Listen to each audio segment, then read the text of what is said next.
YTN 뉴스 FM 슬기로운 라디오 생활. 안녕하세요. 아나운서 최영진입니다. 코로나19로 우리 삶의 모든 것이 바뀌고 있는데요. 교육 현장도 참 많은 혼선이 있죠. 자, 오늘 2021학년도 수능 출제 경향과 난도를 가늠해 볼 수 있는 9월 모의평가가 치러집니다. 자, 고3 수험생들 어려운 환경이지만 좋은 결과 있길 바라겠습니다. 수도권 지역의 사회적 거리두기 단계가 2단계로 완화됨에 따라 오는 21일부터 전국의 유치원과 초중고교에서 등교 수업을 재개합니다. 학교 현장에서 그리고 학생들도 방역수칙을 잘 준수해서 학교 내 감염은 없어야겠습니다. 자, 아동 납치 및 성폭행 혐의로 복역 중인 조두순 출소가 이제 100일이 채 남지 않았는데요. 조두순 출소 반대 청와대 국민청원에 60만 명이 동의했습니다. 전문가와 함께 관련 내용 살펴보고요. 2부는 건강상담 준비되어 있습니다. 하이힐 병이라고 들어보셨는지요? 발과 관련된 질병인데요. 한 해 무려 6만 명이 앓는다고 합니다. 이야기 나눠보죠. YTN 뉴스 FM 슬기로운 라디오 생활 지금 바로 출발합니다. 네, 1부는 현장의 목소리로 생활 속 이야기 들어봅니다. 아동 납치 및 성폭행 혐의로 복역 중인 조두순의 출소가 100일도 채 남지 않은 상황입니다. 그동안 관련 청와대 국민청원만 5,600여 건이 넘고요. 조두순의 출소를 막아달라 반대 청원도 며칠 만에 60만이 넘는 국민들의 동의를 얻기도 했습니다. 자, 한편 디지털 교도소 들어보셨죠? 성범죄자의 정보를 알려주는 사이트인데요. 일부 잘못된 정보가 올라와서 애꿎은 사람만 성범죄자로 피해를 보는 사례가 보도가 되면서 논란이 있었죠. 최근 성범죄자와 관련한 사회적 이슈들 전문가와 자세히 이야기 나눠보겠습니다. 이수정 경기대 범죄심리학과 교수 연결돼 있습니다. 교수님 안녕하세요. 네, 안녕하십니까. 예. 자, 먼저 국민의 많은 관심을 받고 있는 조두순 출소 관련입니다. 조두순이 출소하게 되면 돌아갈 지역이 안산이잖아요. 안산 주민들 사이에선 불안감이 팽배하다고 하는데 안산시장이 법무부 장관에게 조두순 출소에 앞서서 성범죄자 보호수용법 제정을 요청하는 편지를 보냈는데 법무부가 불가능하다 이런 답을 냈거든요. 이유가 뭘까요? 그러니까 지금까지 이제 여러 가지 위헌 결론이 났던 적이 있기 때문에 예. 이게 이제 보호 수용이라고 하면 옛날 사회보호법 일종의 청송 감호소 이런 데다가 만기 출소를 한 사람들을 본인의 의사에 반해서 또 자유를 박탈하는 예. 그런 제도를 지금 부활시키자는 거냐? 이게 이제 위헌 논 거의 이유가 사실은 됐고요. 예. 그렇기 때문에 이제 재차 그와 같은 논쟁에 휘말리지 않을까 그런 생각을 갖고 계신 걸로 보입니다. 법무부에서는. 뭐 쉽게 얘기하면 한 가지 죄로 두 번 처벌할 수 없다 이런 의미입니까? 그렇게 볼 수 있죠. 일단 자유를 박탈하는 징역형을 다 살았는데 또 자유를 박탈하다니 이게 이제 논란이 되는 거죠. 그렇군요. 네. 자, 이런 요청이 등장한 이유가 조두순의 출소를 막거나 안산으로 돌아가는 것을 막는 건 모두 좀 법적으로 불가능하기 때문이지 않습니까? 그렇습니다. 네. 예. 자, 최근 여야가 경쟁적으로 조두순 관련 법안들을 만들어내고 있습니다. 조두순 감시법, 방지법, 조두순 3법 등등이 있는데 이렇게 쏟아지는 법안들에 대해서는 어떻게 좀 보십니까? 아까 60만이 지금 문제 제기를 하셨다고 하셨잖아요. 그렇습니다. 결국은 국회는 이제 일반 국민들을 대변하는 이제 그 조직이니까 어쩔 수 없이 법안을 제안하는 일은 당연히 그런 일이 발생할 걸로 예상이 되고요. 예. 그런데 이제 당장의 조두순을 원래 살던 본거지로 보내느냐 마느냐 보다는 제가 느낄 때는 논의의 방향이 비슷한 범죄를 또 재범을 하는 사람들은 1년에도 60명씩 존재하거든요. 예. 네, 전자발찌를 차고도 재범하는 그런 이제 사람들이 없지 않기 때문에 좀 논의를 넓혀서 세세하게 지금 물론 옛날 사회보호법처럼 보호수용제를 도입할 수는 없겠지만 상당 부분 이제 치료 목적의 보호 수용 그것도 중간 처우의 형태로 일종의 이제 반쯤은 수용이 되고 반쯤 낮에 이제 일자리가 있는 동안은 또 바깥에 외출도 되고 이런 식의 이제 그런 것들을 중간 처우라고 하거든요. 그렇기 때문에 그런 식의 이제 개량된 형태의 보호수용제 뭐 이런 것들을 논의를 하는 그런 어떤 시점이 되면 논의가 훨씬 더 생산적이겠다. 그저 조두순을 목표로만 이렇게 냄비 끓듯이 막 끓다가 출소를 해버리면 손 놓고 그 다음에는 아무런 뭐 방법이 없다 이러고서는 이제 입법 논의가 중단되는 이런 일은 피해야 되지 않겠나. 왜냐하면 사실은 조두순은 제가 볼 때는 그렇게 재범 가능성이 높아 보이지는 않는 게 지금 담당 보호관찰관을 3명을 지정을 하시겠다고 했거든요. 더군다나 지역에 이제 경찰들까지 순찰을 지속적으로 돈다고 이제 계획을 했기 때문에 그런 상황이면은 사실 재범을 하기가 쉽지 않을 거잖아요. 그러니까 이 바로 특정 어떤 개인의 문제가 아니라 지금 뭐 비슷한 사람들은 얼마든지 있을 수 있으니까 그렇게 장기적인 안목을 가지고 지금 새로운 제도를 도입하는 논의 이런 것들은 국회에서 얼마든지 해야 된다고 생각이 들어요. 그래서 너무 이 뭐 지금 소급 입법까지 막 이렇게 급속하게 진행되는 건 좀 걱정이 되기는 하죠. 교수님 말씀을 들어보니까 이 약간 출퇴근은 하게 하고 나머지는 좀 보호 수용을 하는 것이 좋다 이런 말씀이신 것 같아요. 네, 야간에 요새 우리나라에 랜덤 채팅 애플리케이션 얼마나 많습니까? 어린애들 그냥 안방에 앉아서 얼마든지 유인에다가 집으로 불러들일 수 있는 그런 위험한 세상이잖아요. 그러니까 야간에 일단은 뭐 교도관처럼 관리 감독을 할 수 있는 보안 시스템, 인터넷 사용 금지 이런 것들을 주고 정해진 뭐 출근해야 되면 출근하고 전자발찌 차고 있을 테니까 지리적으로 출근했나 안 했나 확인할 수 있잖아요. 그리고는 뭐 가출소의 조건으로 가족료의 조건으로 약물을 동의를 받아가지고 본인이 뭐 약물 치료 받겠다. 이러면은 굳이 또 수용을 해야 될 필요가 없지 않겠습니까? 그렇기 때문에 다양한 방법을 연구할 수 있는데요. 근데 문제는 그런 방법을 연구할 생각을 안 하고 지금 당장 뭐 90일 이후에 일을 논의를 해야 되니까 이게 이제 논의가 깊이 있게 안 되고 지금 굉장히 여론에 뭐 휘몰아쳐가지고 정말 그 무슨 종신형 얘기까지 나오는 이런 이제 지경이 되다 보니까 그 어떤 것도 제대로 입법이 안 될까봐 그게 걱정입니다. 그렇군요. 교수님 제가 다시 한번 여쭤보겠습니다. 중요한 내용 같아서 지금 주민들도 그렇고 국민들이 우려하는 부분이 재범 가능성인데 현재 논의되고 있는 내용을 보면 관찰관도 따라붙고 교수님께서는 조두순 재범 가능성이 좀 낮다고 보시는 겁니까?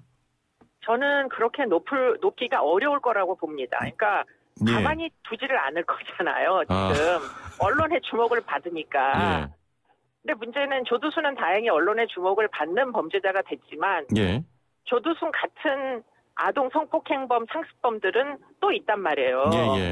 그러니까 지금 조두순을 관리하는 것처럼 관리만 해주면 전국에서 그러면 우리가 좀 더 안심을 할 것 같은데 그러진 못하잖아요. 현실적으로. 그러니까 지금 새 제도를 이제 논의를 하자 이런 얘기를 하는 겁니다. 조두순은 물론 뭐 교도소에서 성범죄자 치료 프로그램을 운영했던 실무자는 소아성애가 완치된 것 같지 않다 이렇게 이야기를 했다고 알려지고 있어요. 완치된 것 같지 않다 이렇게 말씀을 하나요? 네, 그러니까 뭔가 좀 아직은 완벽하게 치료가 된 것으로는 보이지 않는다 이렇게 얘기를 했던 것으로 보입니다. 그런데 그런 것들이 사실은 출소 이후에 지역사회에서 아동 관련 시설을 접근하지 못하게 사실 보호관찰관이나 경찰들이 얼마든지 감시를 할 수는 있을 걸로 보이거든요. 네, 그렇기 때문에 뭐 재범 가능성이 아직은 재범은 한 게 아니니까 그러한 위험을 잘 관리를 하면 되는 거잖아요. 그러니까 아마도 지금 그 관련된 실무자들은 뭐 굉장히 지금 주의를 기울이고 있을 겁니다. 방금 말씀하신 것처럼 아동애와 관련한 항목에서 좀 문제가 있어 보인다는 내용으로 알려져 있는데 심리치료나 면담을 하고 있지 않습니까? 이게 어느 정도 효과가 있습니까? 네, 뭐 그것은 지금 형사정책연구원에서 보고서가 조만간 나올 예정이라는데요. 심리치료를 받지 않았던 성범죄자들보다 심리치료를 받았던 성범죄자가 재범이 25% 정도 낮아진다. 대충 평균적으로 그런 이제 통계치들은 나오고 있는데요. 예. 문제는 100% 그러면 재범 가능성을 모두 심리치료로 없앨 수 있느냐? 그건 역시 전자발찌처럼 100% 제로로 만들기는 쉽지는 않다. 이렇게 이제 보시는 게 맞겠죠. 그렇기 때문에 예. 효과가 없는 건 아닙니다. 효과는 있어요. 그러니까 지금 조두순이 나오더라도 심리치료는 계속 받도록 해야 되는 거죠. 예. 자, 지금 일단은 근데 아동성애와 관련한 항목에서 문제가 좀 있어 보인다는 그 부분이 좀 걱정이 되는데 일단 조두순 같은 경우에는 사회적으로 워낙 알려진 흉악범이기 때문에 큰 관심을 받고 있지 않습니까? 네.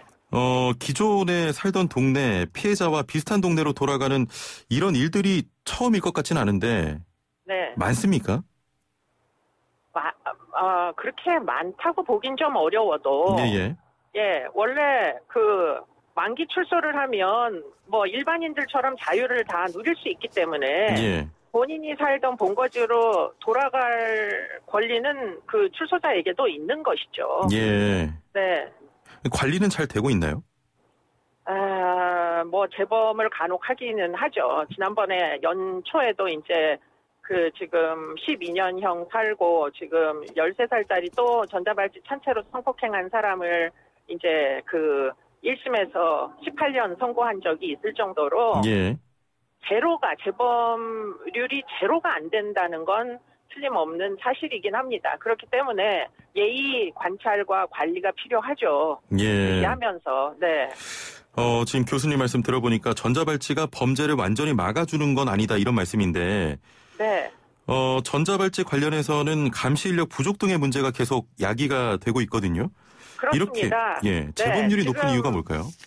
지금 이제 1대1 보호관찰이라고 하더라도 보호관찰관이 퇴근을 안 하는 건 아니지 않습니까? 그렇죠. 예. 네, 그러니까 인력을 줘야 지금 교대로 야간에도 누군가가 관리를 하고 이럴 수가 있는 건데 지금 인력 보강을 해주기로 했는데 지금 예산 관련 문제 때문에 국회에서 계속 이제 순차가 밀리는 걸로 알고 있고요. 네, 그런데 지금에라도 보호관찰 인력을 적어도 한 7, 80명은 좀 빠른 속도로 90일 남았으니까 좀 빨리 배정할 수 있도록 좀 예산을 배정을 해주시는 게 한 가지 제안이 될 수도 있는 거죠. 네.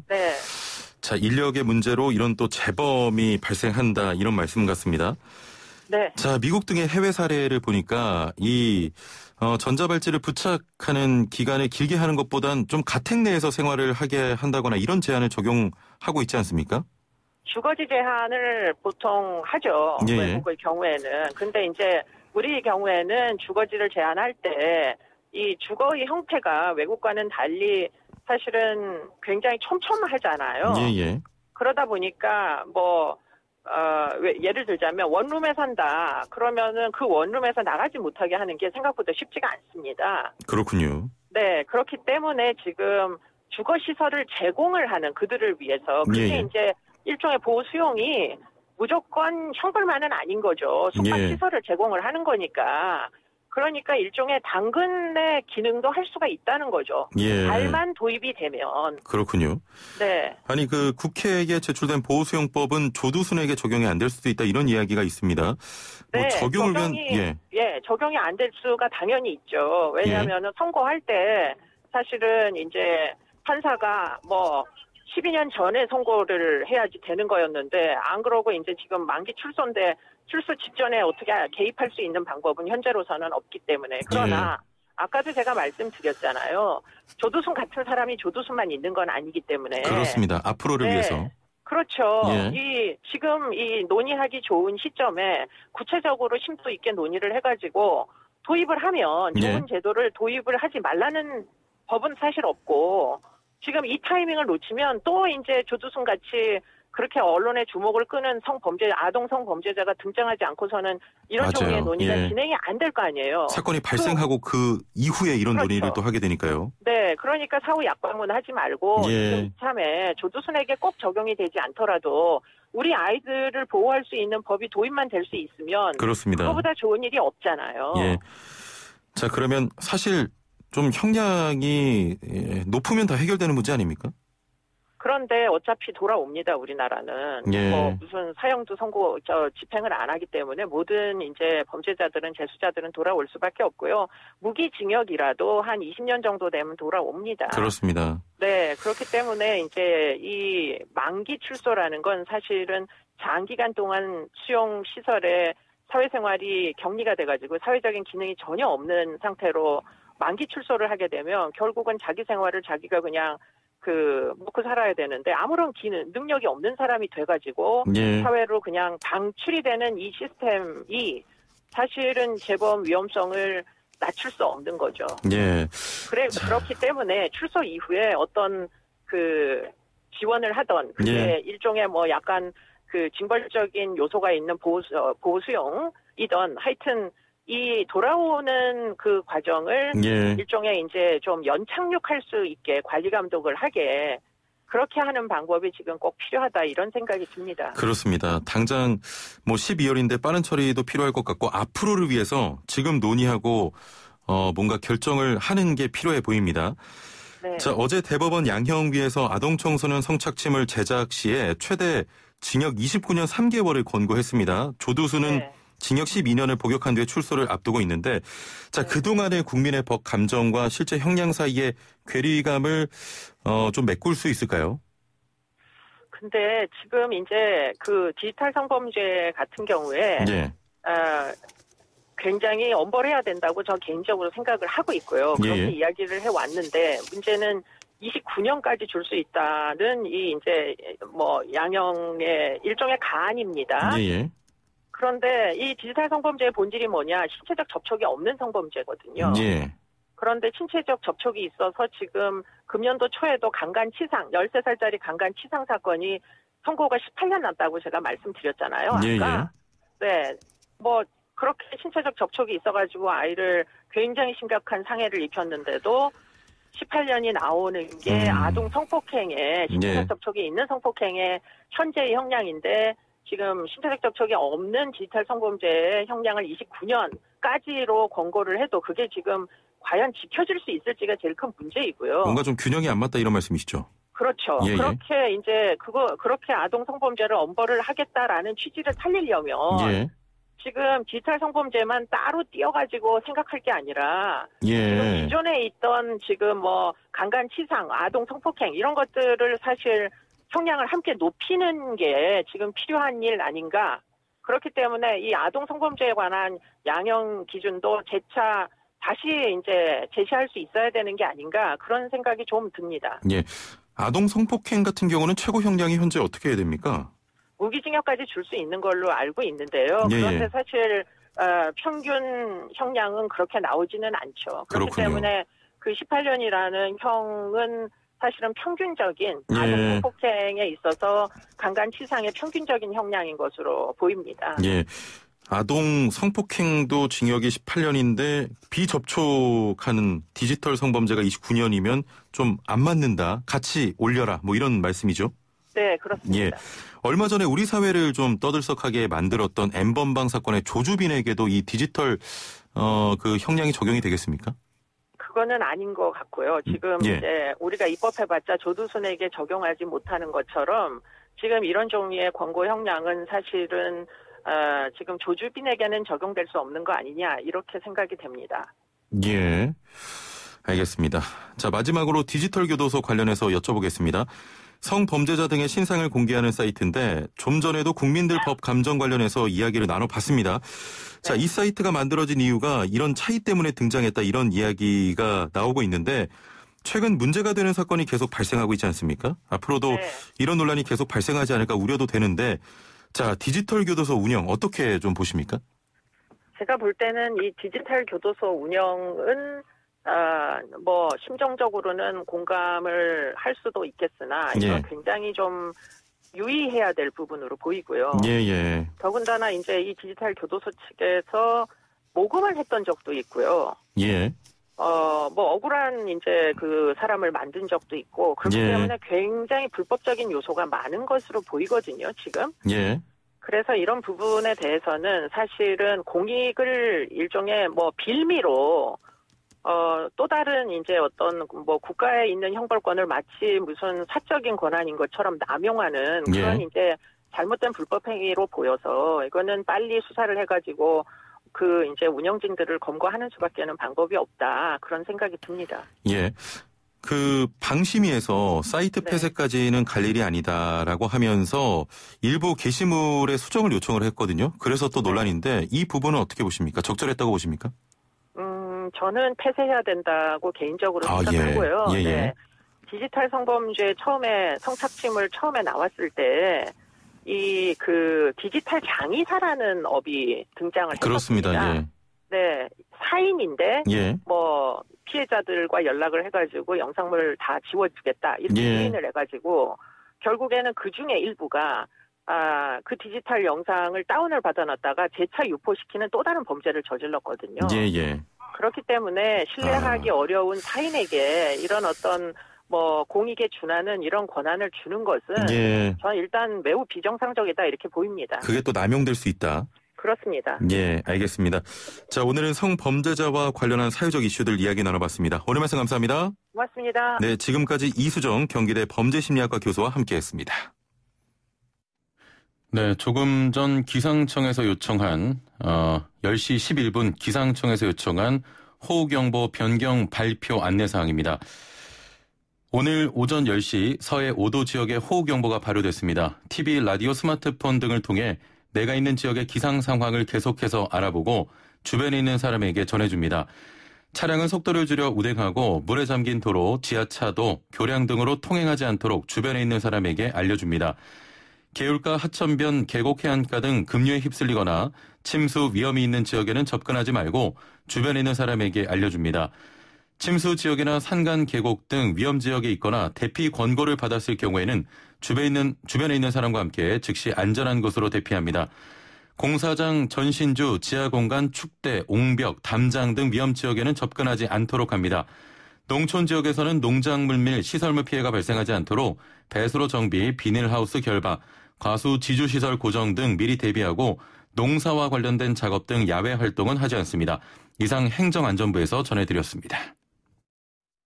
네, 2부는 건강상담 준비되어 있는데요. 오늘은 그리고 발목 건강에 대해 이야기 나눠보겠습니다. 자, 발이 좀 안 좋다, 발목이 요즘 좀 안 좋다 하시는 분들은 단문 50원, 장문 100원의 유료 문자 샵 0945번으로 보내주시거나 애플리케이션 댓글창 이용하시면 되겠습니다. 먼저 서울시 소식 듣고 오시죠. 네, 2부는 생활정보 소식으로 시작합니다. 오늘은 서울시 소식인데요. 코로나19 장기화로 배달앱 이용자들이 더 늘어나면서 배달앱 시장이 급성장하고 있습니다. 자, 그러면서 높아진 배달 중개 수수료로 소상공인과 소비자 부담이 커지고 있다는 목소리도 나오고 있는데요. 자, 서울시에서 이런 문제를 해결하기 위해서 오늘부터 공공배달 서비스 제로 배달 유니온을 실시한다고 합니다. 어떤 내용인지 자세한 내용 서울시 제로페이 담당관 김홍찬 과장과 함께 이야기 나눠보겠습니다. 과장님 안녕하세요. 네, 안녕하세요. 예.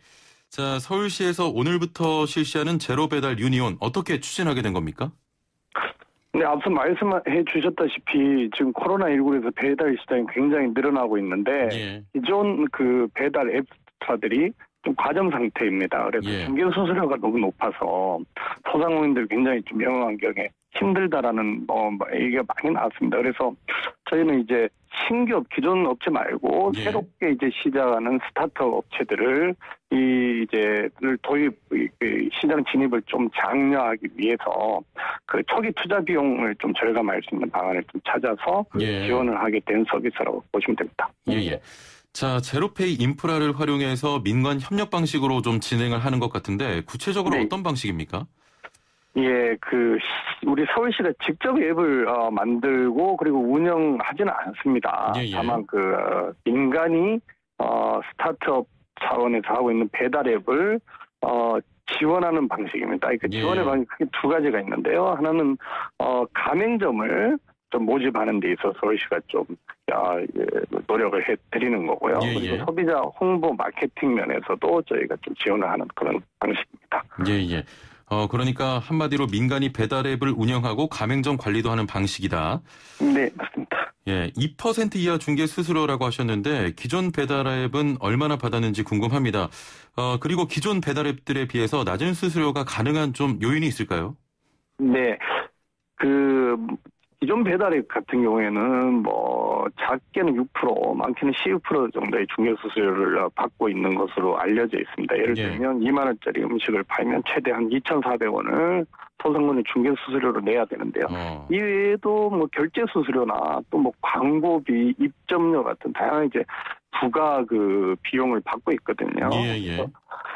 저희 제로배달 유니온 참여업체 같은 경우에는 아까 말씀드렸던 새로운 가맹점을 발굴하는 데 드는 비용, 그리고 소비자를 유치하기 위해서 드는 마케팅 비용을 서울시가 대신 지원해 드림으로 인해서 상당 부분 수수료를 통해서 확보해야 되는 자금을 아낄 수가 있게 됐습니다. 그래서 한 2% 정도 낮은 수수료로 배달업체에서 제공 가능한 범위라고 판단이 돼서 그렇게 저희가 시작을 하게 된 거고요. 그러니까 간단히 말씀드리면 시장 진입을 하기 위한 초기 투자 비용을 낮추는 방식이라고 말씀드릴 수 있습니다. 그렇군요.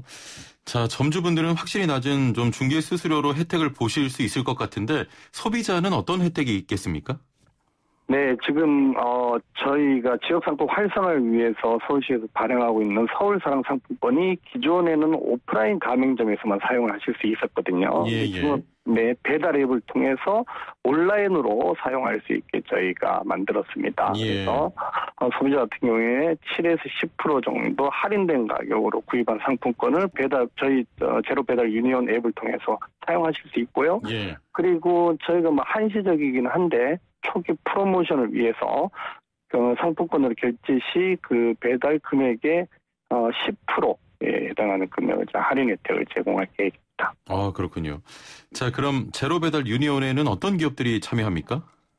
네, 지금 16개 배달 앱사들이 일단 유니온으로 구성은 되어 있고요. 이번에 이제 9월 16일 오늘 오픈하는 업체는 7개 업체고요. 그중에는 음식점 배달도 있고 전통시장 배달, 그다음에 마트 배달 같이 다양하게 종별로 구성되어 있습니다. 예. 이 방식이 기존 배달앱사들을 대체할 수 있겠습니까? 제로 배달 유니온 참여사들이 기존 대형 배달 플랫폼 업체를 전면적으로 대체를 하기 위해서 사실 시작을 한 건 아니고요.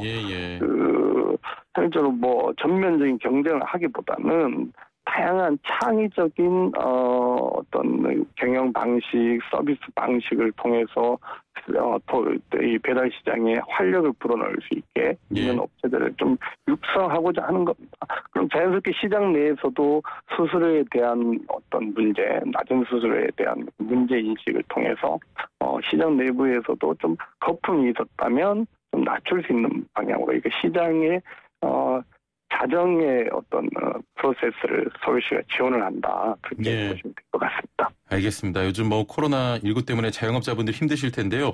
소상공인과 소비자의 부담을 앞으로도 지속적으로 낮춰주시길 바라겠습니다. 오늘 말씀 감사합니다. 네, 감사합니다. 서울시 제로페이 담당관 김홍찬 과장과 함께했습니다. 네, 매일매일 각 분야 전문가들과 함께 생활 속 다양한 궁금증 해결해 보겠습니다. 자, 매년 국민들 중 6만 명 이상이 병원을 찾는 질병이 있다고 합니다. 흔히 하이힐 병이라고 불리는 무지외반증인데요. 자, 이렇게 질환을 앓는 분도 이름도 익숙하지만 정확하게 이게 어떤 병이지 싶은 분들도 많으실 겁니다. 자, 오늘 이 무지외반증에 대한 자세한 이야기 나눠볼 텐데요. 오늘의 주제 외에도 방송 들으시면서 발이나 발목 건강에 대해 궁금한 점 있는 분들 단문 50원, 장문 100원의 정보 이용료가 있는 샵 0945번으로 문자 보내주시면 됩니다. 애플리케이션 그리고 유튜브 댓글창에 남겨주셔도 상담이 가능합니다. 자, 그럼 함께 말씀 나눌 분 모셔보죠. 서재곤 링커병원 정형외과 류창현 원장과 함께합니다. 안녕하세요. 네, 안녕하세요. 류창현입니다. 그동안 많은 참 의사분들이 다녀가셨는데 최연소로 느껴집니다. 아, 그런가요? 저도 한번 나왔는데 지금 잊고 계신 것 같은데요. 그렇죠. 알고는 있는데. 최근에도 정말 많은 분들이 나오셨는데. 오늘 이상하게 더 젊어 보이시는 것 같아요, 전보다. 머리를 아무것도 안 해서 그런 것 같아요. 제가 좀 보기엔 너무 젊어 보이셔서 제가 이렇게 말씀을 건네봤고, 네. 무지외반증 발과 관련된 질병인 건 아는데, 정확하게 발이 어떻게 되는 이 질병입니까? 이 무지외반증을 쉽게 설명드리면, 예. 엄지 발가락은 발의 외축으로 꺾이는 거고, 그 엄지 발가락 밑에 있는 중족골이란 뼈는 내측으로 튀어나오는 거예요. 그러니까 뼈가 삼각형으로 이렇게 발이 튀어나오는 거죠. 좀 뒤틀렸다고 봐도 될까요? 예, 그렇죠. 예. 통증 같은 증상도 있는 겁니까? 이게 무지외반증이 있다고 무조건 통증이 있는 거는 아닌데요. 무지외반증이 있을 때 통증이 있으면 그때는 약간 치료를 해야 되는 겁니다. 자, 그렇다면 이 무지외반증 발의 변형은 왜 생기는 겁니까? 보통은 이제 후천적인 영향, 이제 생활 패턴이나 그런 가능성이 제일 많고요. 이제 젊은 사람들이나 청소년기에도 무지외반증들이 간간히 나타나는데 그런 거는 선천적 그리고 유전성 경향이 강합니다. 보통 앞에 코가 좁은 신발 그리고 굽이 높은 신발들 보통 하이힐. 그래서 처음에 소개해 주실 때도 하이힐병이라고 하는 이유가 그런 신발들을 자주 신다 보면 엄지가 갈 자리가 없는 거예요. 그렇죠. 앞에 좁으니까. 그러니까 그게 자꾸 변형이 되다 보니까 인대나 이런 근육들이 자꾸 당기는 채로 있다 보니까 짧아지는 거예요. 근육이. 그러니까 발의 변형이 오는 겁니다. 제가 지금 정확한 명칭은 기억 안 나는데 이전에 그 몽골인가 중국에서 미인이 기준이 뭐 발이 조그맣다고 해가지고 못 도망가게 이렇게 신발 안에 이렇게 넣잖아요. 그렇죠. 그때도 이제 발이 변형이 생긴 걸 제가 봤는데 현대인들도 마찬가지네요. 그렇죠. 현대인들도 이제 사실 여자분들이라면 하이힐을 떨쳐낼 수가 없거든요. 유혹을. 그리고 또 직장에서 꼭 그런 신발을 신어야 될 수도 있기 때문에 그렇기 때문에 갈수록 더 많이 그리고 더 젊은 연령층에서 하이힐병 즉 무지외반증이 나타나고 있습니다. 제가 이 단어가 기억이 안 나서 헤매고 있을 때 밖에서 전족이라고. 제 역량이 계속 부족함을 느낍니다. 일단은 유전적인 영향도 있습니까? 유전적인 영향이 있습니다. 뭐 어머니가 무지외반증이 왔다고 꼭 딸이 무지외반증이 있거나 그렇지는 않은데요. 무지외반증은 사실 후천적 태행성 변화일 가능성이 더 많기는 합니다. 그런데 이제 청소년기나 어린 나이에 나타나는 환자분들은 보통 유전성 경향이 훨씬 강합니다. 아, 그렇군요. 그 무지외반증 같은 경우는 남성보다 여성 환자의 비율이 높다고 하는데 이유는 하이힐입니까? 이게 보통 남자분들은 앞에 좁은 신발을 잘 안 신거든요. 그거 신으면은 패션에도 좀 민폐죠. 계속 그 신발을 자주 신다 보니까 여성분들이 훨씬 발생률이 높습니다. 그렇군요. 그리고 또 이제 그 아까 유전적인 경향에서 한 번씩 어머니들이 아기들을 무지외반증이라고 데리고 오는 분들이 있어요. 청소년기 애들이. 근데 보통 보면 그 무지외반증보다는 엄지 발가락 자체가 휘는 병도 있어요. 지간외반증이라고 하는데 그러니까 이거는 무지외반증은 엄지 발가락이랑 중족골 사이가 틀어지는 건데 지간외반증은 엄지 발가락 자체가 이렇게 틀어지는 병입니다. 엄지 발가락만? 그렇죠. 근데 다른 병원에서 이제 정형외과 같은 데 가면 이거 무지외반증이라 이렇게 진단을 받아서 오는 경우가 많은데 그건 무지외반증이 아니라 지간외반증이고 그거는 보통 특별하게 증상이 생기는 경우가 거의 없기 때문에 뭐 수술적 치료나 그런 거는 크게 걱정 안 하셔도 돼요. 그렇군요. 그러면 치료가 가능한지 궁금한데 수술을 받아야 되는 겁니까? 아니면 어느 정도 교정을 통해서 가능한가요? 사실 지금 시중에 되게 많은 교정기가 팔거든요. 사실 효과는 없습니다. 단 1도 효과가 없습니다. 왜냐하면 이게 수술 자체가 저희가 뼈를 부러뜨려서 그리고 근육을 다 끊어서 수술을 해요.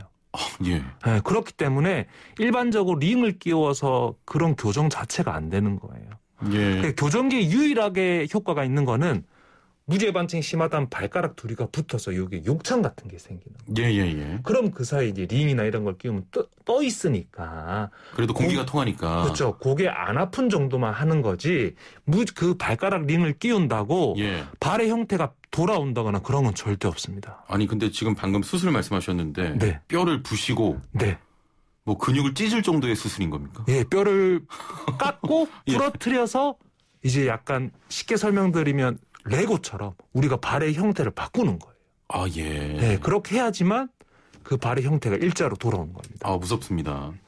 아니 0391번님께서는 어릴 때부터 발가락이 휘었는데 별다른 통증은 없습니다. 일상생활하는데도 지장이 없는데 그런데 무지외반증이라고 하더라고요. 별다른 불편이 없으면 치료 없이 그냥 살아도 되겠습니까? 네, 무지외반증은 사실 통증이 없으면 그냥 지켜보는 게 제일 좋은 치료법 중에 하나입니다. 예, 네. 통증이 없으면 그냥 네. 살아도 뭐 별 문제 없다. 아마 60대 이상 할머니들 발을 다 봤을 때 한 80% 이상 거의 무지외반증 다 있을 겁니다. 아, 그래요? 예, 네. 예. 무지외반증 같은 경우에는 살아가면서 생기는 후천성 질환인데 그럼 말 그대로 충분히 예방도 가능할 것 같습니다. 이게 약간 후천성 질환이기도 하지만 퇴행성 질환이기 때문에 나이가 들면 사실 맞기는 좀 어려운 경향이 많고요. 예. 그리고 젊을 때나 자기가 즐겨 찾는 신발일 때 앞에 좁은 신발을 사실 피하는 게 제일 좋은 예방법이기는 한데 그게 사실 쉽지는 않죠, 여자분들한테는. 아, 그렇죠. 네. 예. 그래서 이제 현대사회에서 안고 갈 수 있는 어쩔 수 없는 병 중에 하나라고 생각하고 있습니다. 예. 그렇다고 앞이 좀 넓어지는 신발을 신기에도 좀 그렇잖아요. 그렇죠. 오리발 같은 거. 네. 자, 지금부터 발과 발목 건강에 대한 좀 상담을 받아보겠습니다. 고민 있으신 분은 지금 바로 단문 50원, 장문 100원의 정보 이용료가 있는 샵 0945, 우물정 0945번으로 보내주시거나 애플리케이션 댓글창 남겨주시면 지금 바로 상담 도와드리도록 하겠습니다.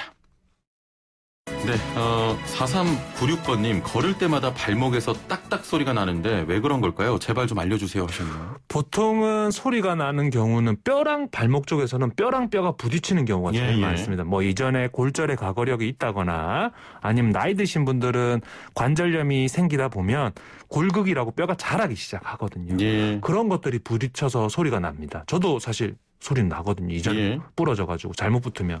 그래서 뭐 통증이 없으면 소리 나는 것 자체만으로는 크게 신경을 안 쓰셔도 돼요. 일단은 뼈와 좀 뼈끼리 좀 맞대면서 소리가 나는 것으로 보입니다. 1509번님께서는 조금 전에 수술 방법 듣고서 좀 여쭤보신 것 같은데 자세한 수술 좀 방법이나 절차 설명을 좀 부탁드려요 하셨네요. 네, 보통 이제 제가 수술할 때는 보통 들을 때 너무 아파서 수술을 못한다 이런 분들이 많은데 일단 뼈가 튀어나온 거를 자릅니다. 그리고 그 중족골 뼈 자체를 이제 톱으로 이렇게 잘라가지고 내측으로 밀어넣습니다. 내측으로 튀어나왔어요. 일단 마취는 뭐 충분히 하고요. 네, 충분히 하고. 그리고 이제 고정을 한 다음에 그리고 엄지 발가락에도 이제 뼈를 친 다음에 이제 교정을 해서 다시 고정을 합니다. 그리고 그 사이에 근육들은 이제 다 끊어주는 거죠. 그래서 충분하게 이렇게 발가락을 외축으로 당기는 근육이 힘이 강해져 있으니까 이 근육을 끊어주는 겁니다. 오늘 지금 이 방송을 들으시고 병원을 가보시려고 했던 분들의 대부분이 그냥 참고 살자 이럴 것 같아요. 근데 수술하고 그 다음 날부터 걸을 수 있습니다. 통증 회복하는데 통증 하루 정도 밤에는 아플 수는 있는데요. 그 다음부터는 걷는데 크게 문제 없고 일상생활이 다 가능하기 때문에 너무 고민하실 필요 없어요. 다들 환자분들이 와서 주위에서 너무 아프고 수술하면 걸을 수 없다 해서 늦게 오시는 분들이 많은데 요새는 미니 채소 절개법으로 수술하는 기법도 많이 생겨서 수술하고 그 다음 날부터 일상생활은 거의 다 가능합니다. 뭐 좀 간단한 수술이라고 봐도 되겠네요. 그렇죠. 수술 자체는 간단한데 통증은 하루는 아픕니다. 솔직하십니다. 알겠습니다. 전체 환자 중에 수술하는 분 몇 분인 정도가 계실까요? 비율로 따지면? 보통 무지외반증 환자분들은 아파서 오기 때문에 참다 아파서 오기 때문에 시간적 그거를 여유를 가지고 오시는 분들은 다 수술하고 오시는 분들입니다. 자, 다시 한번 좀 정리를 해드리면 하루만 아프다고 합니다. 5610번님, 저는 발볼이 넓은 편인데요. 나이가 들면서 통증이 생기거나 하지는 않을까요? 평발과 발볼 넓은 것이 어떤 차이가 있을까요? 하셨네요. 이게 평발 자체는 우리가 체중을 부하했을 때 발의 아치가 무너지는 건데요. 발볼이 넓은 거는 발의 형태가 또 여러 가지가 있거든요. 그러니까 첫 번째 엄지 발가락의 중족골이랑 다섯 번째 새끼 발가락의 중족골이 넓게 퍼져 있는 형태의 발이 있습니다. 쉽게 말해서 오리발이라고도 저희가 표현을 하거든요. 나이가 들면 양쪽으로 통증이 생길 수가 있어요. 그래서 여기 통증이 생기고 굳은 살이 생기기 시작하면 수술로 통해서 발볼을 이렇게 좁혀드립니다. 저희가. 그 발볼 좁히는 수술도 있나요? 그게 발볼을 좁히기 위해서 하는 수술은 아니고 통증이 생기니까 튀어나와서 뼈를 깎고 뼈를 안쪽으로 넣으면 발볼이 좁아집니다.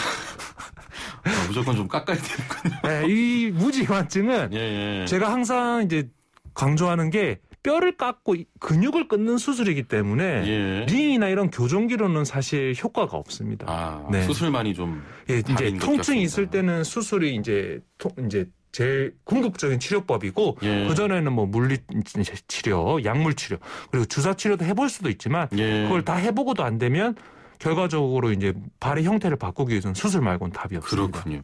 애플리케이션으로 KBS님께서는 아무래도 선생님 환자 보기 싫으신 것 같다고. 아, 솔직한 방법을 말씀을 드리는 겁니다. 1321번님께서는 발가락하고 발등이 만나는 부분이 몇 달에 한 번쯤 일주일 정도 엄청 아플 때가 있는데 통풍일 수도 있나요? 아니면 피로골절이 발가락에도 올 수 있나요? 하셨네요.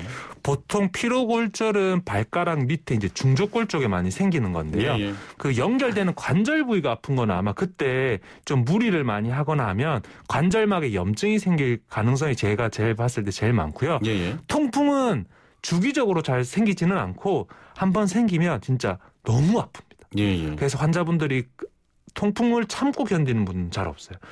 그 전날 아프면 예. 보통 그 다음날 병원을 찾게 됩니다. 그렇죠. 네. 뭐 통풍이거나 피로골절 때문에 발가락 아파도 뭐 뼈를 깎으시거나 그러진 않으시죠? 그렇죠. 네. 통풍이랑 피로골절은 예, 예. 약 먹고 잘 쉬면 금방 좋아집니다. 그렇습니다. 네. 마지막 질문인데요. 0779번님. 10분 정도 걸으면 오른쪽 발바닥 앞부분이 타는 듯한 통증이 있는데 원인과 병명이 뭘까요? 이게 지금 오른쪽 발바닥 앞쪽에 타는 듯한 통증은 보통 신경계 계통입니다. 예, 예. 그래서 발가락 쪽으로 몇 개가 뻗쳐나가는 증상이 있다면 그거는 지간신경종이라고 저희가 하는 거고요. 예, 예. 발바닥 전체 앞에 전체가 아픈 거는 말초신경염일 가능성이 제일 많습니다. 이제 자꾸 걷다 보니까 예, 예. 그 앞쪽으로 자극이 되다 보니까 그 발가락 사이에 있는 신경들이 전체가 다 자극을 받는 거라서 예. 그렇게 약간 타는 자결감 같은 게 느낄 수가 있습니다. 아, 그럴 때는 바로 병원에 방문하시는 게 좋겠습니다. 통증이 좀 심하신 병원에 방문하셔가지고 정확한 예. 원인을 알아내고 치료받는 게 좋은 겁니다. 알겠습니다. 이건 수술 안 합니다. 뼈 안 깎습니다. 네. 자, 오늘 말씀 여기까지 듣겠습니다. 감사합니다. 네, 감사합니다. 예. 자, 오늘은 가을을 재촉하는 비 소식이 있겠습니다. 외출 계획 있으신 분들은 우산 꼭 챙기시길 바라고요. 이 비가 오고 나면 주말에는 쾌청하겠고요. 아침 기온이 15도 아래로 내려가서 가을 냄새가 짙어지겠습니다. 내일 뵙죠. 최영진이었습니다. 고맙습니다.